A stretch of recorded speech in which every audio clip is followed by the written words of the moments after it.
টিটিএডিসির নামকরণ Tripura territorial council. এখন থেকে হবে আমরা অলরেডি ত্রিপুরা টেরিটোরিয়াল কাউন্সিল, এখন আর টিটিএডিসি বলবে না, ত্রিপুরা টেরিটোরিয়াল কাউন্সিল দিল্লিতে পাঠিয়েছি।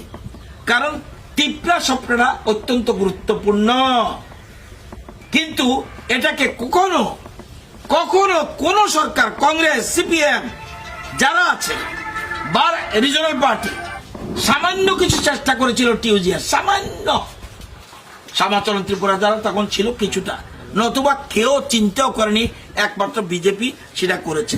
এবং রাজ্য মন্ত্রিসভা সিদ্ধান্ত গ্রহণ করেছি এবং কেন্দ্রীয় সরকারে পাঠিয়েছি যে এখন যে সংবিধান সংশোধন হবে সেখানে কিন্তু এডিসির নাম থাকবে যে ত্রিপুরা টেরিটোরিয়াল কাউন্সিল।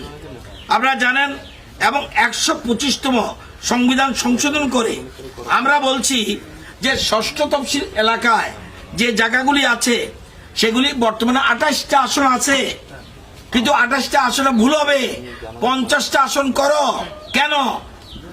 আজকে এখানে ভগবান চৌধুরী মিটিং লেবুঙ্গা ব্লকে। সিটটা কি?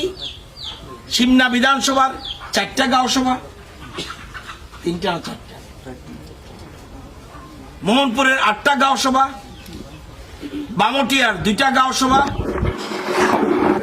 মান্দায়ের 4টা গাঁও সভা। যে জনপ্রতিনিধি হবে পুরো সময় কইতা, আমরা বলছি না, নতুন করে এডিসি আসন ঠিক করো, 50টা করো, কেন্দ্রীয় সরকারে পাঠিয়েছি।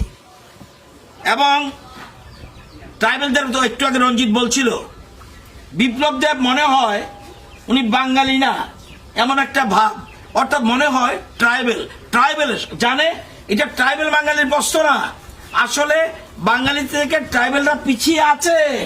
সেজন্য যতক্ষণ পর্যন্ত ট্রাইবেলদের না উঠাতে পারবো ততক্ষণ পর্যন্ত সবকা সাথ সবকা বিকাশ হবে না,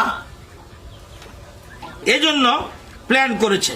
এবং আপনারা জানেন 23 বছর ধরে কংগ্রেস ছিল দিল্লিতে, সিপিএম এর রাজ্যে বহু বছর, এবং 23 বছর ধরে রিয়াং শরণার্থী ট্রাইবেল তাদের সমস্যা সমাধান করতে পারে নাই। অথচ মাত্র 2.5 বছরের মধ্যে বিপ্লব দেব দিল্লির সাথে কথা বলে ট্রাইবেলদের, আমরা বলছি কোথায় যাবে, এদেশের মানুষ তারা, তাদের একটা পার্মানেন্ট সেটেলমেন্টের ব্যবস্থা করে।